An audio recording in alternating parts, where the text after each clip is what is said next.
Good morning to everybody. My name is Giulia Rossi and I work as consultant within the Secretariat of the BIP. Today I welcome you to the third webinar of the BIP Autumn Webinar Series, dedicated to the launch of the Task Force 3 report on the potential from feedstock production on marginal and contaminated land. Before we start, I share some practical information. Firstly, this webinar is recorded and will be accessible online. Secondly, feel free to submit your questions in the Q&A section. Remember that it is possible to upvote the questions. We will start the webinar with the keynote address by DG ENER, followed by the report presentation by GRC. We will then present 4 Horizon Europe projects to show how these contribute to utilize marginal and contaminated lands, and a case study by the Consortium Monviso Agroenergia. We will then open the floor for the Q&A session.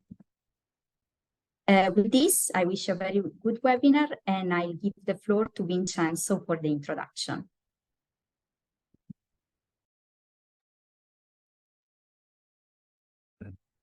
Good morning to everybody. For me, it's a pleasure to introduce you to the today webinar. Here you can see the speakers. After me, we will have Biljana Kulisic from DG ENER that will introduce us to the keynote speech. Then we will have Marco Buffi, who is my colleague at the GRC European Commission ISPRA, with the author of the report related to this task force. Then we will have Andrea Sarimbeni and David Chiaromonti from University of Polytechnico of Turin, and following Eftimia Alexopoulou for CRES, Center for Renewable Energy Source in Greece, and finally a field case with Andrea Chiabrando, who is Technical Director, Consortium Monviso Agroenergia. Next slide, please. As you know, this Biomethane Industrial Partnership is a part of REPowerEU, who set the target of 35 billion cubic meter of biomethane by 2030. Of course, we see that this is a very challenging target, and this partnership was formed by European Commission. Member states have stakeholders covering all the supply chain of the biomethane sectors. Our main goal is the need to reduce the European dependency from the imported gas from Russia. Of course, face the very high price that we have in a natural gas sector, especially last year, and at the end also give a contribution for the aggravation on climate crisis and reduce it. Next slide, please. As you can see here, we have at the moment 6 task forces covering all the supply chain, and in particular in this webinar you will see the result inside the task force 3 that is dealing with sustainable potential of feedstock production inside the contaminated and marginal land. Our task is divided in 4 subtasks, and we are in the 3.2 subtask in this activity. Now it's a pleasure for me to introduce you our colleague Biljana Kulisic from DG Energy for the keynote speech. Please, Biljana, the floor is yours. Thank you, Vincenzo.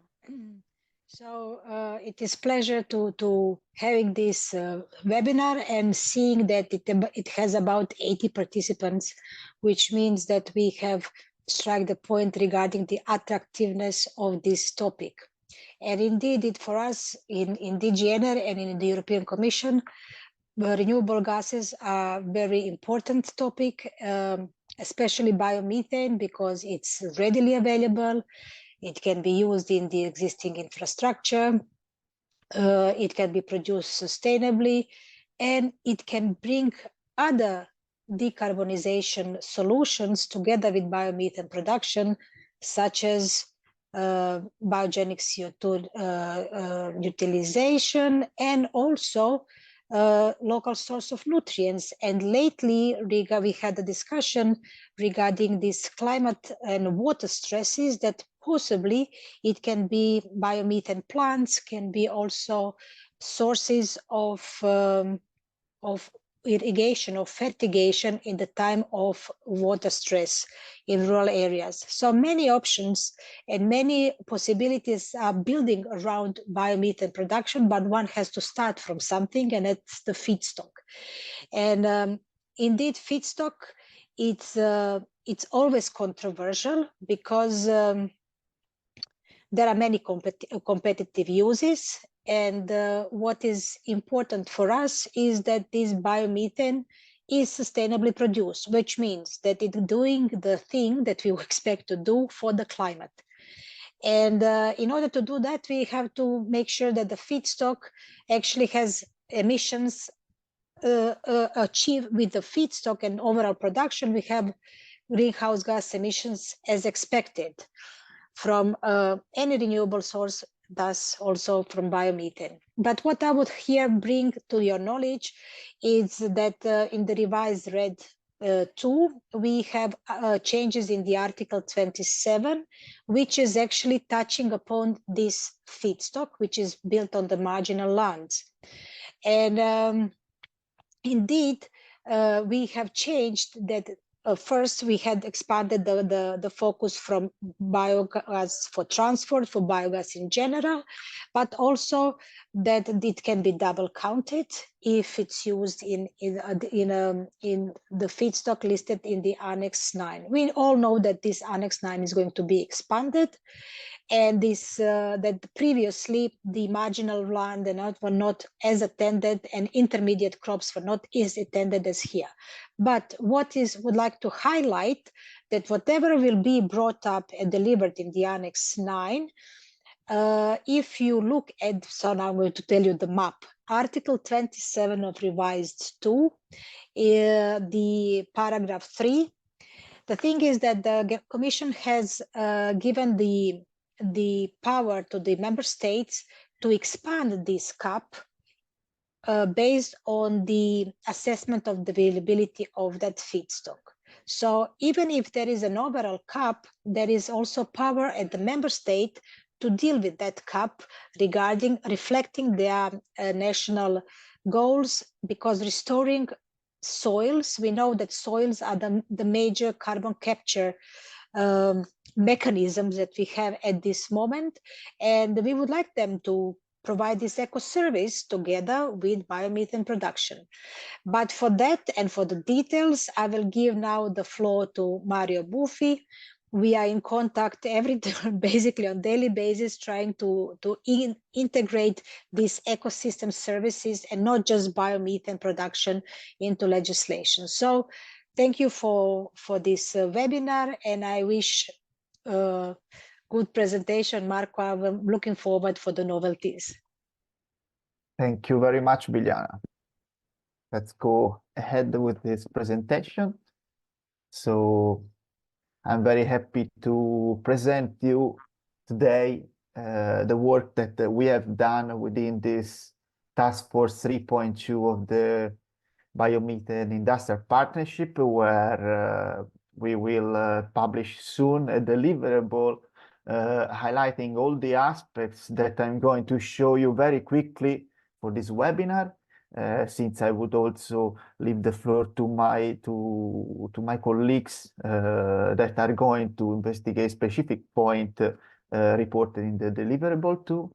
But firstly, I would like to introduce the Joint Research Center, what we are doing every day.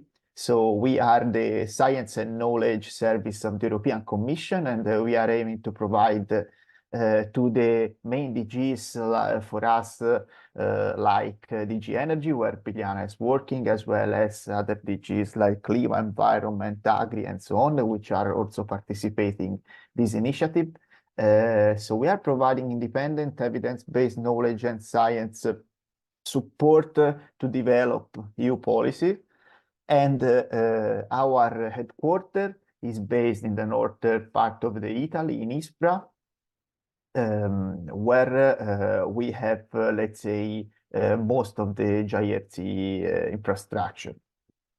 Then, specifically, I'm working in the group that is providing the support in the development of the greenhouse gas emission calculation methodology for the Renewable Energy Directive, as well as the associated delegated and implementing regulation.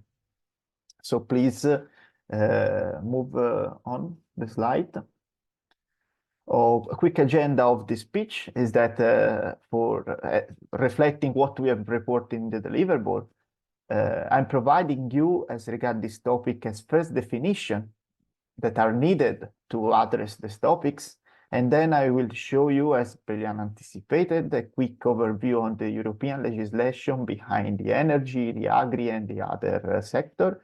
Then we are concentrating on the greenhouse gas emission accounting and the carbon farming, which are the biggest opportunities in recovering marginal and contaminated areas. And finally, I will show you very quickly the main findings from the projects, report, recent peer-reviewed paper, and so on. But then this will also be done by my other colleagues at this webinar.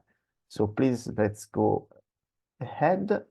As regards definitions, it's important to start from marginal land, which in reality has no clear definition, since we are referring generally, also in terms of agronomic definition, to the areas less productive or less suitable for the traditional agriculture practice. So let's say where it's very challenging to carry out a business model behind such lands. So the REPowerEU is integrating some definition in the implementing and in the main directive as regard certain type of areas that later I will show you that can be claimed also for greenhouse gas emission saving. So specifically, the implementing regulation is defining the unused land, the area with no cultivation in the last 5 years, the abandoned land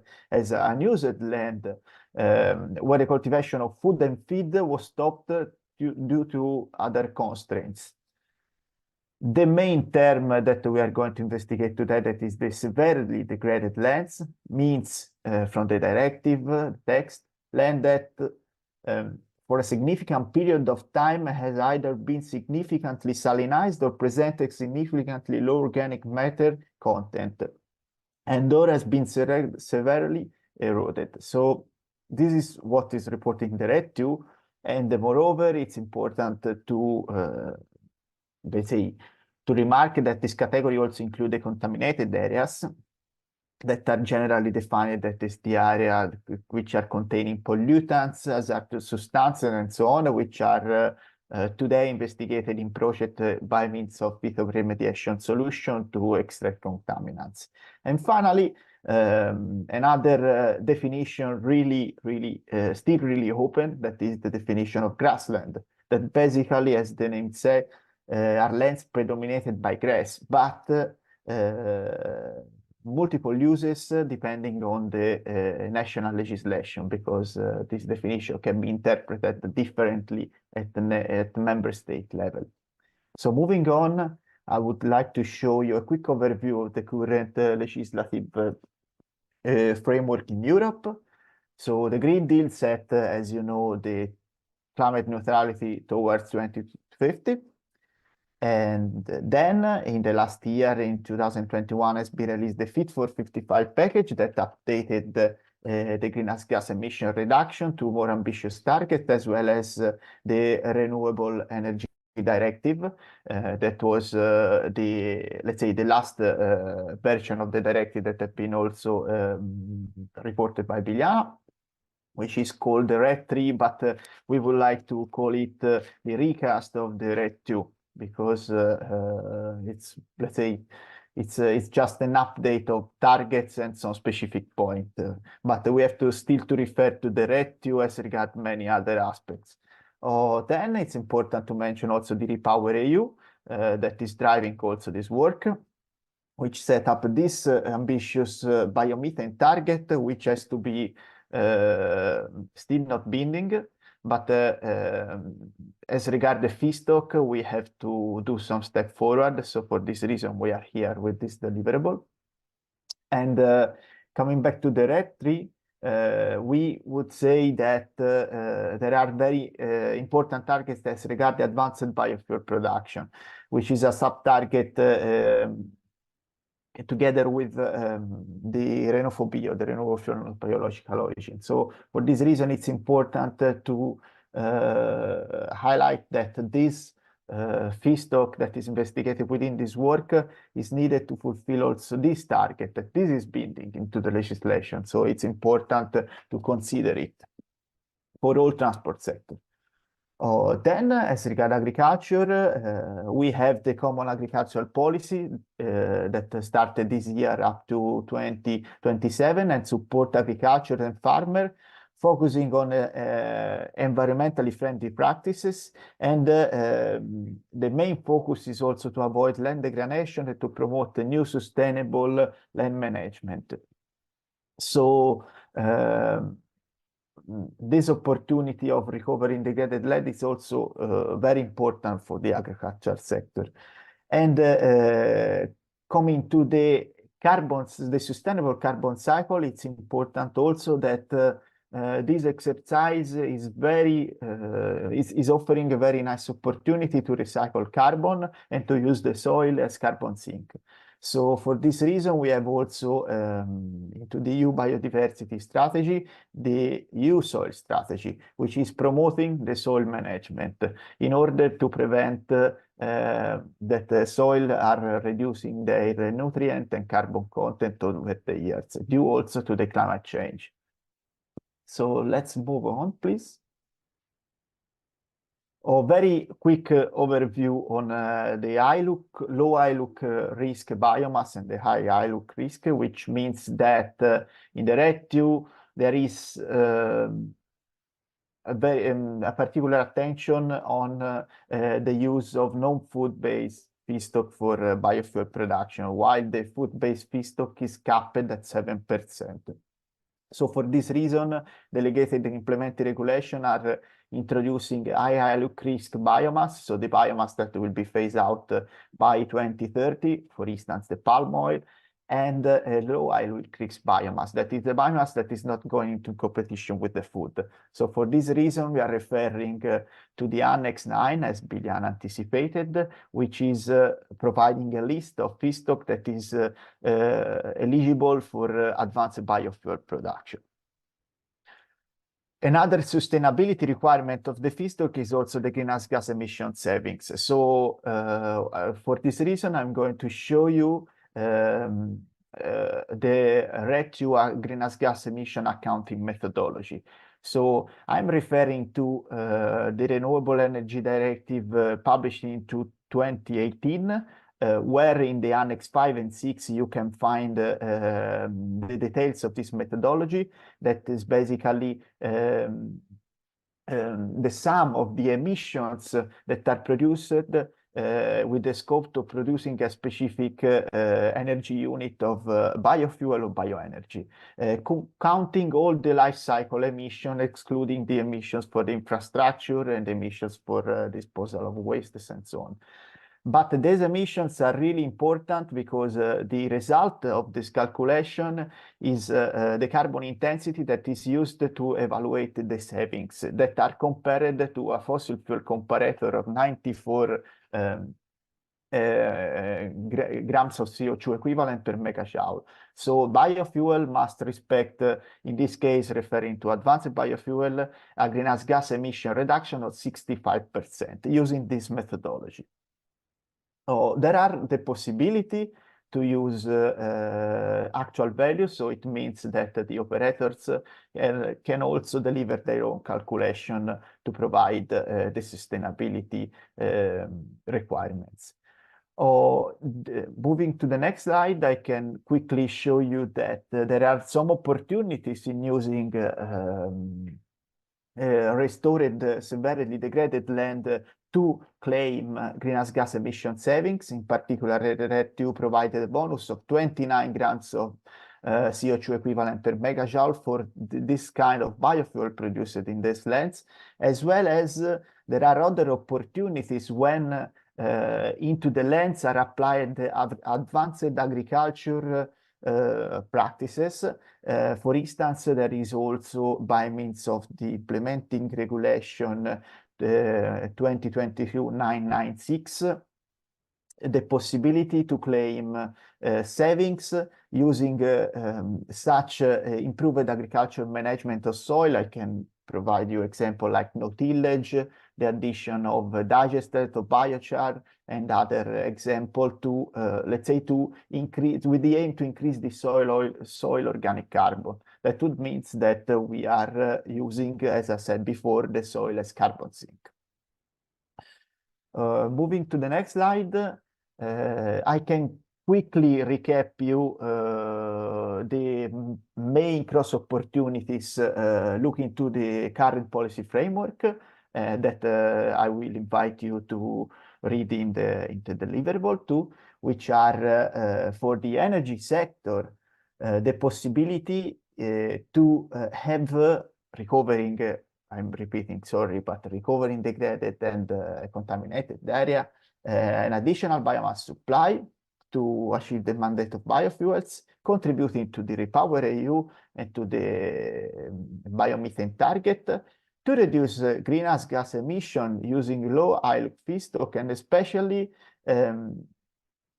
to, let's say, to create a sort of crediting system for this, for the marginal land recovery. So, as I said, using the soil as carbon sink. So even if still this, let's say, this option is not a removal unit, but is still for other markets, for instance, the carbon market, but it's something that is currently under evaluation by means of the carbon removal initiatives. So this is also an opportunity to monitor for the next months. Then for the agriculture, for the CAP, recovering lands for agriculture is an option because of if the driver is for food, we are going outside the world of biofuel, but it's still an opportunity for the sector to test a new soil restoration technique to using catch cover intercrop, as well as to apply a new practice to recover and recycle nutrients, like, for instance, digestate in this sector to recover degraded soil, as well as to offering new business model for farmers that could recover some degraded areas, both for biofuel and for food production. For the climate targets within the farm to fork strategy, we have we are mentioning the carbon farming. So since this initiative started not so much time ago, it's important to remark that carbon farming is one of the main pillars to, let's say, to reduce the greenhouse gas emissions. And in parallel, we have the possibility to preserve and protect soil using this strategy, as well as to limit the effect of the climate change. So we think that this opportunity could be also intended as BCCS using such practices. And finally, for the biodiversity, recovering degraded area is also an opportunity to reforesting, restoring native plant and so on, as well as recovering soil in general. So restoration of this area is not only related to the recovery of soil itself, but also to trap contaminants. So for this reason, it's important also to consider the phytoremediation solution that have been deeply studied in specific project, which could also offer a good source for biofuel production. So let's move ahead to the final part of this presentation, which I'm recapping you the main findings from our deliverable that have been searched by literature and by the project that will be presented by my colleagues in the next interventions.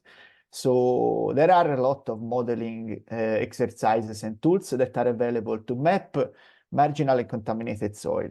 There are best practice and sustainable cropping systems that have been developed and tested, even at demo scale, to prove such let's say the effectiveness of such practices.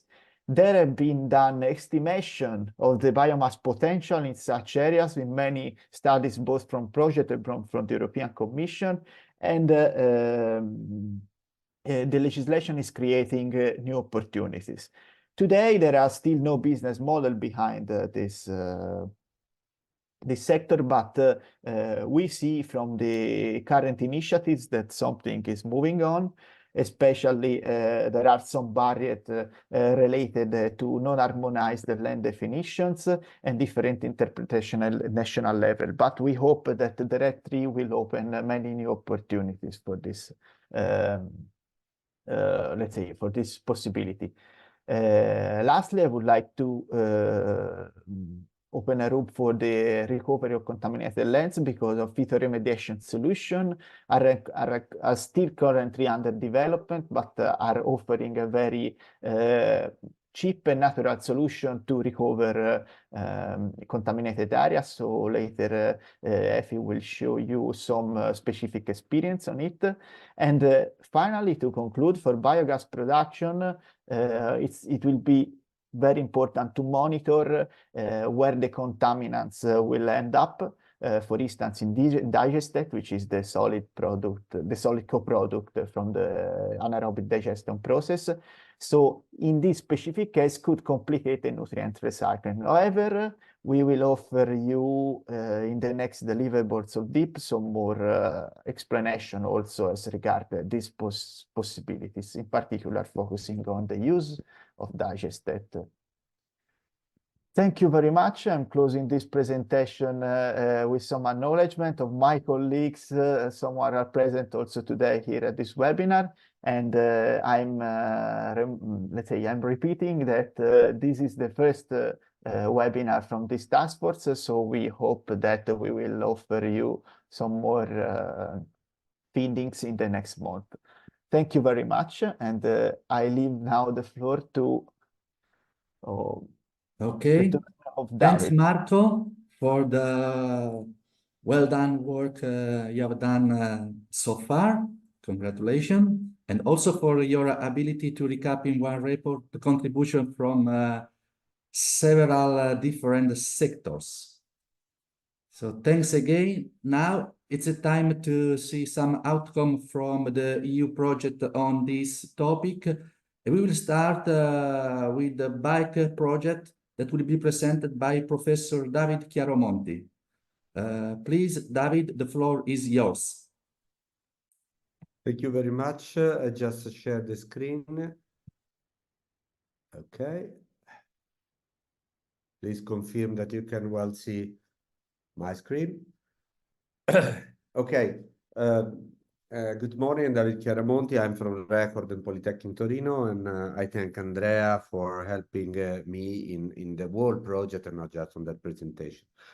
There have been many interesting points that Marco addressed, and maybe we can touch later on in the Q&A. For instance, among many, the legal definition of marginal land and particularly the severely degraded land or the issue on permanence. The project addressed a number of case studies dealing with castor, perennial lignocellulosic, Brassica carinata, and the biogas done right. Today, I will focus mostly on this last one and show some new findings, which I think could open up an opportunity under the light of the RED III, the REPowerEU, and all the various new policies that have been developed in the last years.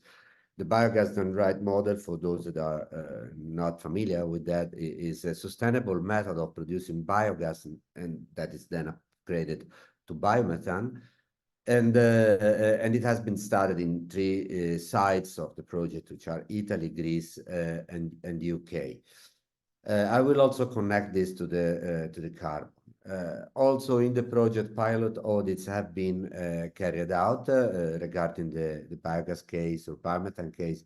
This was in Fattoria della Piana with a number of crops that were corn, sorghum, wheatgrass, alfalfa, olive, and the cultivation on, in that case, specific case, abandoned land. Even if, to my opinion, the issue of severely degraded land is the core point for delivering volumes to the energy market, which is big. In the project, one of the partners, which is ISCC, has also developed a low ILUC risk add-on model, which is something that is also under discussion in international organizations, which we are country representative, like ICAO, for instance, and in these days, IMO, which is now having a meeting in London. Let's focus a bit on bike and why we have, I mean, what we have imagined around that idea of producing biomethane from that air.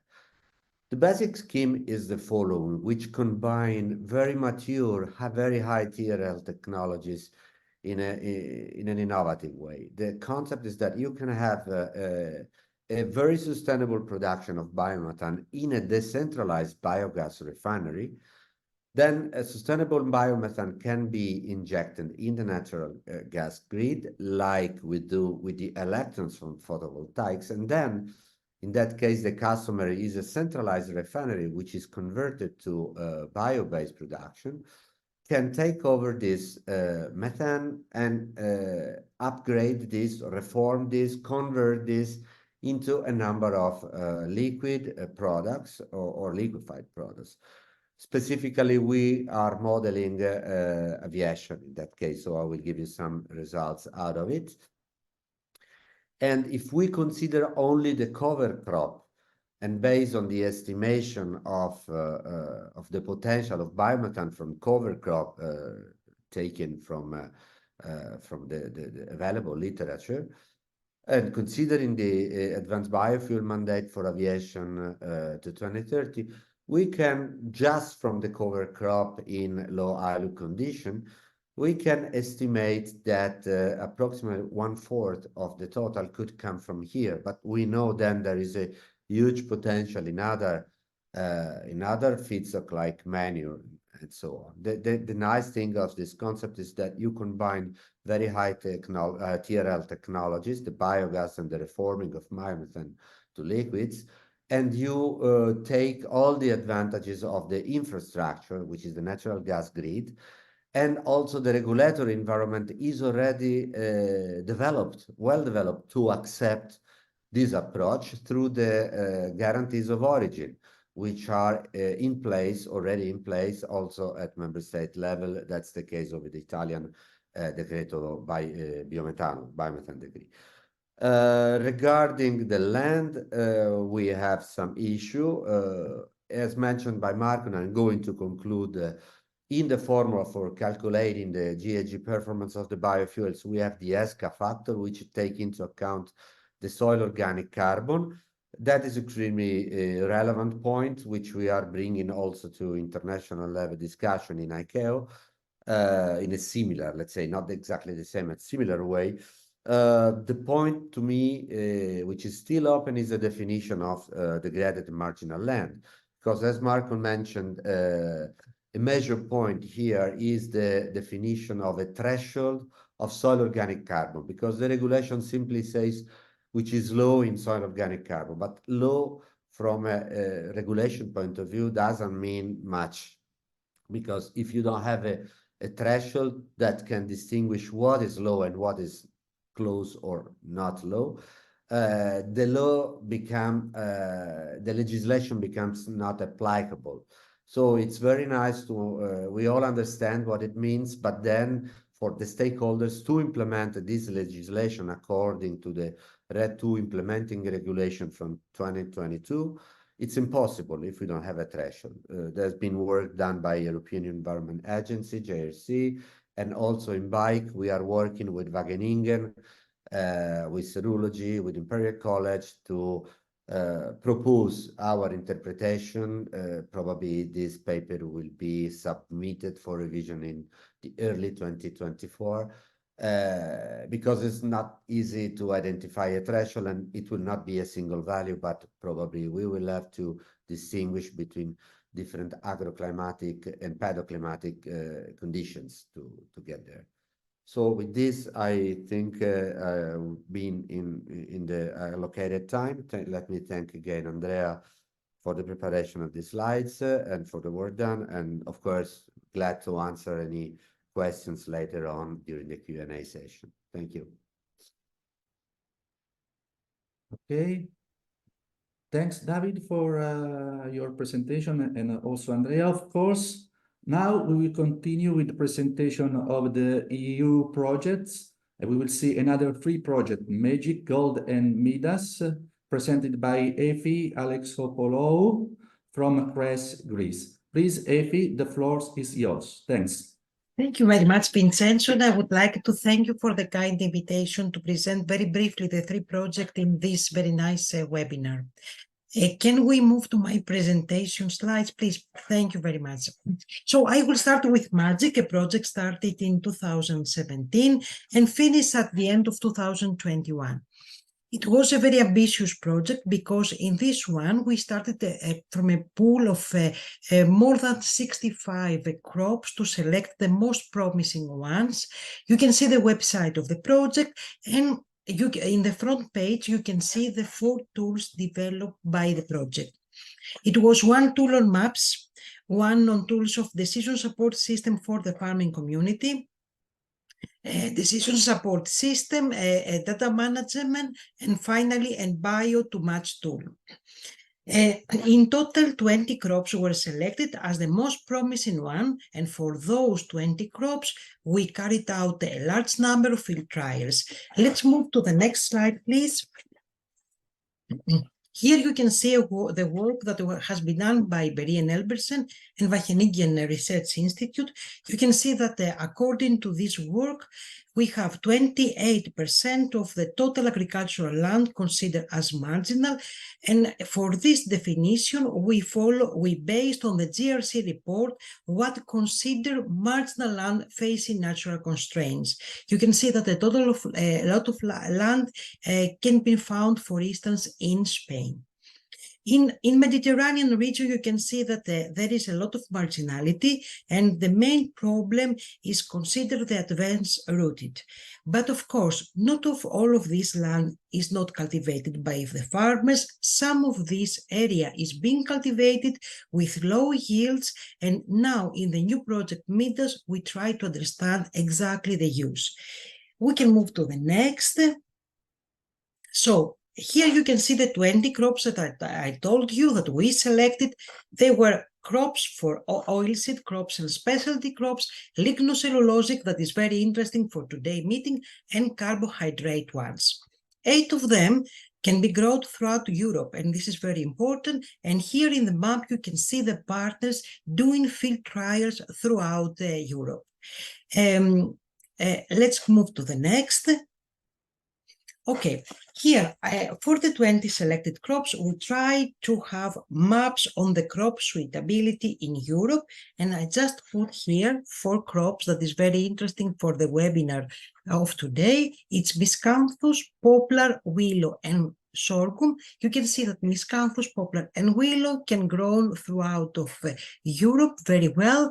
For sorghum, we can see it's more appropriate for the Mediterranean South, but there are places in Europe that can be grown in central Greece, in Central Europe. Some photos from the field trials, miscanthus and switchgrass.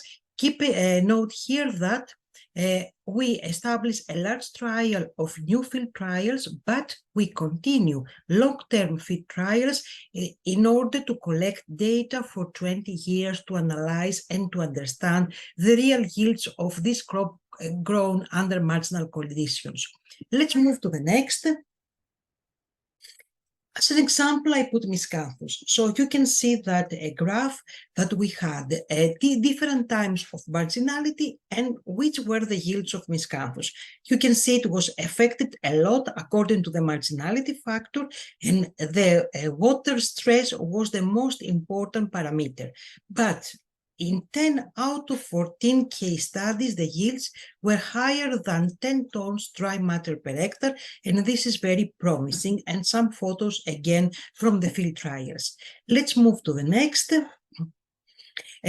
Now, if you want more information for MAGIC, you have to go to the website. I have very limited time to present everything. So when we finished MAGIC, we tried to move on to another project, GOLD. And what is the aim of this project? To go to a selected contaminated site with organic or inorganic pollutants and to grow 4 selected high-yielding lignocellulosic crops, that it was miscanthus, switchgrass, hemp, and sorghum, and to get the feedstock and produce clean liquid biofuels. You can see the site. We had 5 case studies in Europe, 2 in China and 1 in India, and you can see the marginality per case study, and on the bottom you can see some photos from the Greek trials in a mining area that is contaminated by nickel. Let's move to the next. Here again we have partner Wageningen Institute and Bergen Elbersen that try to do a work to understand, to map, if possible, the contaminated land in Europe. That is not easy at all. So Bergen followed two approaches. It was based on diffuse pollution or point source pollution. And last year, she presented a very nice work with a lot of maps in the European Biomass Conference. You can find here the link, and as a poster, the main points of the presentation. This was the starting point. What we are doing now, we continue in this work, trying to get data from the contaminated sites that we have in gold to improve them. But what we saw, it was that for all of them, of the selected crops, work very well in the contaminated site, and we can say that sorghum, in the majority of the sites, it was very productive. Let's go to the next. And last is another project, MIDAS. Here we build on MAGIC, and we try to move a little bit further. It's a project with TRL 6 to 7, and the idea is now we know which one crops can grow on marginal land. We select specific crops, and we try to develop bio-based materials from these crops. We aim, apart from the marginal land facing natural constraints, to understand the use of marginal land and to put emphasis on soil erosion and on biodiversity. It's a big consortium of 25 partners, and let's move to the next to see which are the projects that we selected for MIDAS. We have a group of oilseeds, a group of lignocellulosic, and a group of drylands. And what we try to do, we try to grow them in two innovative intercropping system, either combine woody species with annual ones, or perennial crops like miscanthus and switchgrass with annual ones. And in this, now we have already established in more than 15 case studies in Europe, and we completed the first year data. I think more or less, if we move to the next, I think it's my last.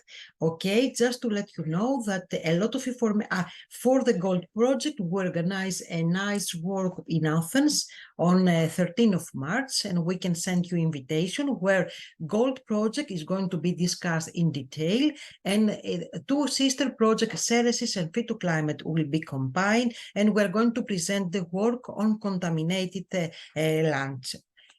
Thank you very much for your attention.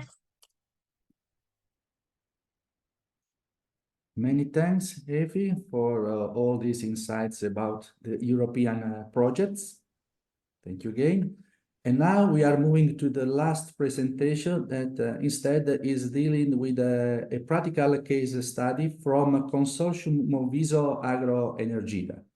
I will leave the floor to Andrea Chiabrando, please. Yeah, good morning, everybody. I present myself. I am Andrea Chiabrando. I am in charge of the technical direction of the Consortium Monviso Agroenergia, which is an association that joins at the moment 200 plants, biogas plants in Northwest Italy. And first of all, I want you to show a little bit about the actual situation of the biogas in Italy. We have at the moment some 2,000 plants, and let's say 1,800 of them are in the farming system, in the Italian farming system. So we have more or less 1 gigawatt of electricity installed. At the moment, we produce mainly electricity, and we are starting to switch to the biomethane system with the new biomethane decree. Next slide, please. All the plants are spread all over Italy, and they are of course more represented in the farmlands of North Italy, in the Pianura Padana. It is a very important system for the farms in Italy. We have a turnover of more or less 2 billion euro per year. So the Italian biogas system is a very strong one, and it works in support of the farming system, of the Italian farming system. The aim at the moment is to produce in the future some 6 billion cubic meters of biomethane, but it is a very tough challenge, and we will see why in the next slides. Next one, please. Okay, let's start from the actual situation of the feedstocks in Italy. So this is the point. The future, we have to design our future, of course, but this is the actual point. So we have very honestly to say that at the moment, more or less 80% of the energy of the methane coming from the biogas system in Italy comes from energy crops. And all the other part comes from manure and secondary feedstocks like byproducts coming from the agro-industrial system. So for the future, our aim is to switch more and more to sustainable feedstocks, but it is absolutely not easy starting from this situation because, as you know, energy comes from energy, so energy crops are very suitable for producing a large amount of biomethane. So if the aim of the nation and Europe is producing more biomethane, we have to work a lot on this challenge that I told you. We are now using more or less 4% of the Italian croplands for producing energy crops, which is a large part. We are trying to reduce this amount, but it is absolutely not easy. Next one, please. Okay, a possibility that we investigated in the last years within the consortium is to use some alternative feedstocks, and between all the feedstocks that we analyzed, a good possibility came from the Arundo donax, which is the giant cane, which is a very common plant all over Italy. And of course, we point to this feedstock to work on the competition on food feed, between food feed and energy crops. As you know, the giant cane is inserted in the REPowerEU regulation at the point 42 of the definition in non-food cellulosic materials. So it is allowed for the production of advanced biomethane. The crop is very interesting because it grows very fast. It is a very big plant that grows in different situations within the Pianura Padana and all over Italy.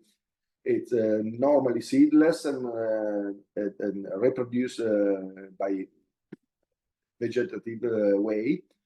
So it's very easy to reproduce and penetrate very deep in the soil.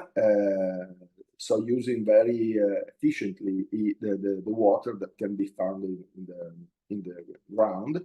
And it is very important the crop lasts up to 15 years in the field. So next one, please. It doesn't require a very large amount of input.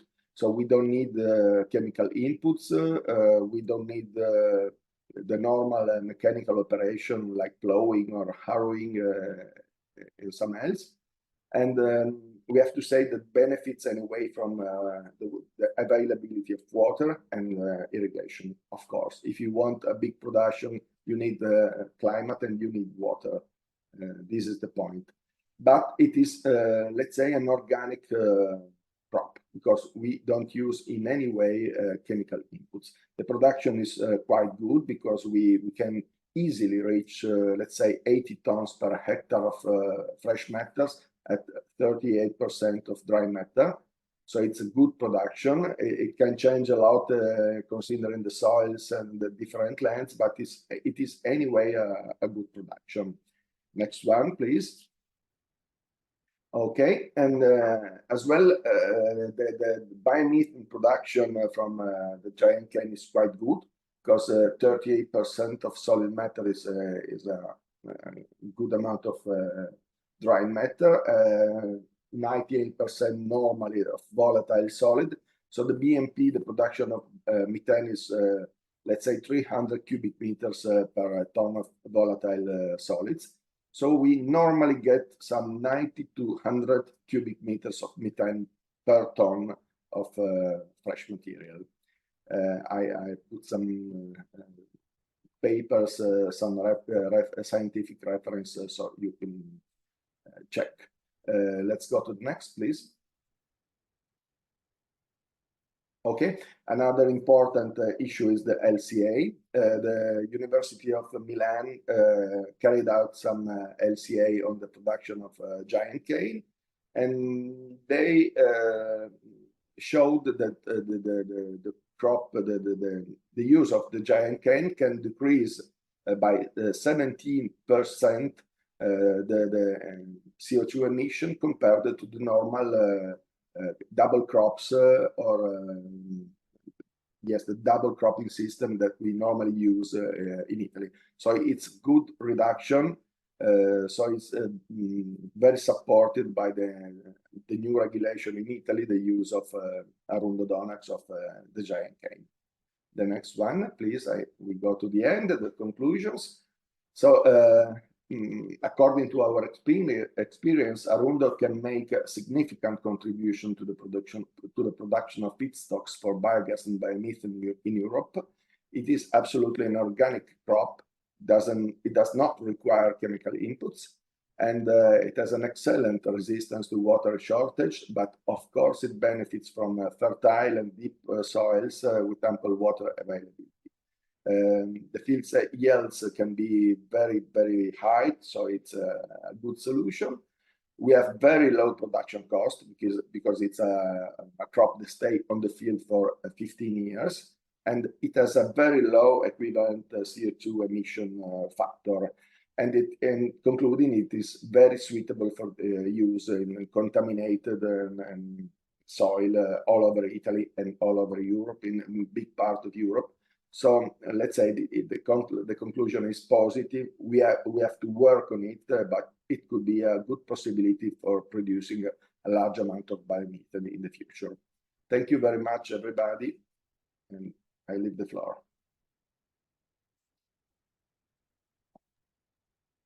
Okay, thanks, Andrea, for your presentation. Now we are moving for the last part of this webinar, the Q&A session. So we are a bit late, so I will start soon to introduce you some questions we have received and ask for the answers. So the first question is about the feedstock from contaminated brownfields. What types and concentration of contaminants have been identified in the digest state? Do we have some panelists who would like to answer this question? I cannot directly answer this question, but I can say a few words about the GOLD project, that is, if it is interested in the panel. I don't hear you. Effie, I think you can go ahead with your reply, then we can complement it. Thank you. Okay, and now You are on mute. I'm moving to the second question that we have received. And this is about if you have some recommendation for sustainable models for a rapid market uptake, referring to cropping systems, value chains, optimization, multiple business models for farmers producing both food and biomethane. So how to deal with this? If we have a quick answer to this question. Can I answer also the previous before I try? Can you hear me now? Marco, can you hear me? Yes, we can hear. Okay. Can I answer before? Because just to let you know that in GOLD project, I didn't have the time to say that we grow selected crops on contaminated areas in order to produce feedstock for advanced biofuel production. So what we are doing, we have three ways of pre-treatment, and then we have high thermal gasification, and then syngas fermentation. So in this way, we try to take the contaminants that exist in the contaminated biomass in concentrated form. You can find more information on this in the GOLD website. And can you repeat about the second question? It's about the cropping systems, the farmers, and how these can be coexistent. If I understood well. Yes, please, we have this. Okay, what we are doing now is to try, if possible, in an innovative cropping system to produce the farmers both crops for food and feed, and if possible, in the time between the main crops to produce energy crops or industrial crops. And in the contaminated area and marginal, we can go there and we can directly grow energy or industrial crops.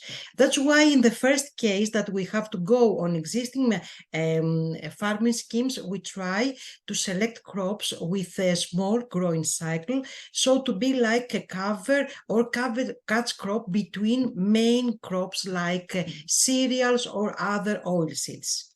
And in CAP is strongly advised to work with the farmers and to explain to them how they can grow them under sustainable cultural practices, and to think about how to improve the soil health.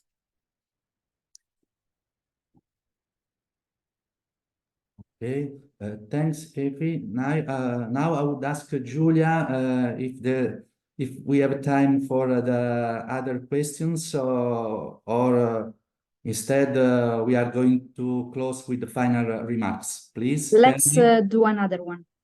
Let's take another question. Okay. So let's go to another one. So we have another question about what do you recommend to operators toward the 2030 to ensure stable business models for biomethane supply? Maybe I don't know if David Chiaramonti could answer this question.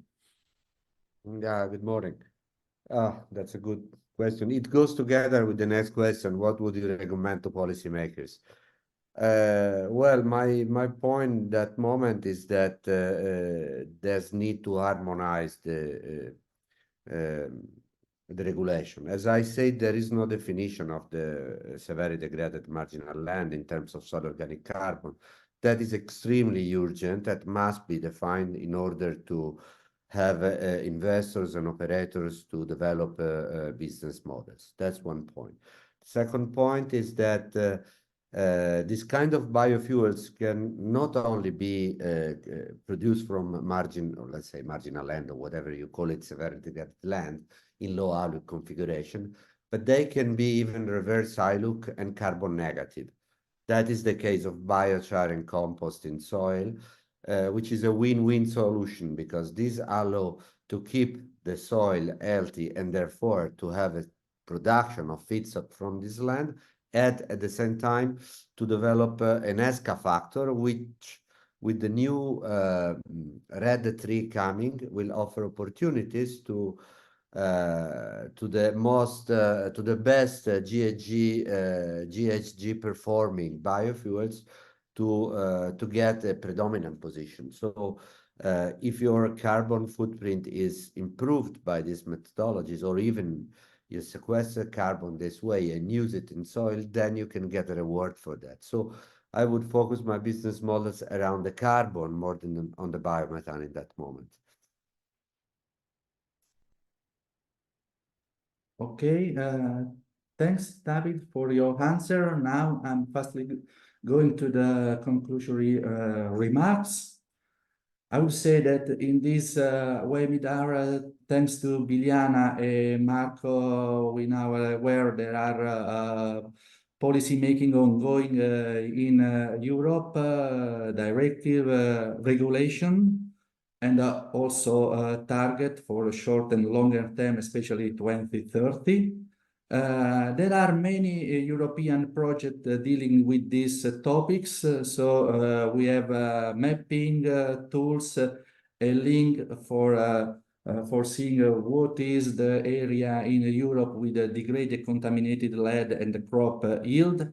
And finally, there are also already in place in Europe cultivation of crops in some degraded land.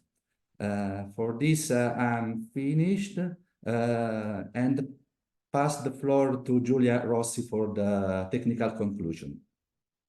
Goodbye to everybody. Thanks again. Thank you, Vincenzo. As we wrap up the BIP Autumn Webinar Series, I would like to thank everybody for the contributions to the work done so far, because during these 3 webinars, the task forces have presented their work. If you are not yet part of the BIP, I would invite you to register. Registration is free and can be done in our website. Today's recording, as well as the Task Force 3 report, will be available in our website. All those questions that were not answered, I invite you to send us to the BIP Secretariat. With this, I thank you for your participation in the BIP Autumn Webinar Series, and I wish you all a fantastic Christmas season.